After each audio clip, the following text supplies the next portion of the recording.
Hello friends, അങ്ങനെ ഒരു Christmas ഈവും കൂടെ ഇങ്ങ് വന്നെത്തി.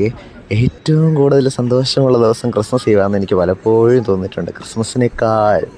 കാരണം നല്ല രസമായിരുന്നു പള്ളിയിൽ പോകാനും ഒക്കെ. അപ്പം നോക്കിയപ്പോഴത്തേക്കും കുഞ്ഞു കുഞ്ഞു പാപ്പാമാരൊക്കെ നിന്ന് ഡാൻസൊക്കെ കളിക്കുന്നുണ്ടായിരുന്നു. അപ്പോഴേക്കും ഭയങ്കര ഒച്ചയിൽ വെടിക്കെട്ടും പടക്കവും ഒക്കെ പൊട്ടിക്കാൻ തുടങ്ങി. അപ്പം മനസ്സിലായി ഉണ്ണിപ്പിറവിയുടെ സമയമായെന്ന്. നോക്കിയപ്പോഴത്തേക്കും പൂത്തിരികളൊക്കെ കത്തിച്ച് പിടിച്ച് അതിൻ്റെ നടുവിലൂടെ ഉണ്ണീശുവിൻ്റെ ഒരു എൻട്രി ഉണ്ടായിരുന്നു. നല്ല ഭംഗിയായിരുന്നു കണ്ടു നിൽക്കുന്നതിന്. തീരല്ലേ തീരല്ലേ എന്നായിരുന്നു. അങ്ങനെ പ്രദക്ഷിണമൊക്കെ കഴിഞ്ഞ് ഉണ്ണീശു പള്ളിക്കകത്തോട്ടൊക്കെ കയറി.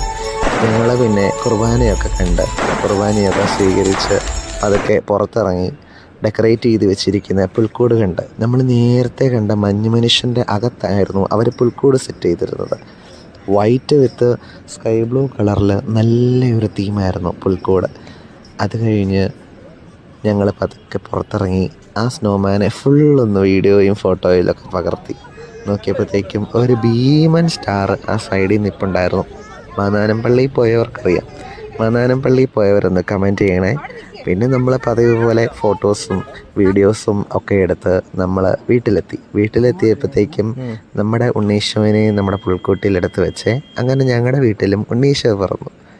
അങ്ങനെ എല്ലാ കൊല്ലത്തെയും പോലെ ഇക്കൊല്ലവും ഐശ്വര്യവും നല്ല സ്നേഹവും സമാധാനവും നിറഞ്ഞ ഒരു ക്രിസ്മസ് കാലം എല്ലാവർക്കും ഉണ്ടാകട്ടെ എന്ന് പ്രാർത്ഥിച്ചുകൊണ്ട് അടുത്തൊരു ക്രിസ്മസ് ഈവിന് വേണ്ടിയിട്ടുള്ള കാത്തിരിപ്പാണ്.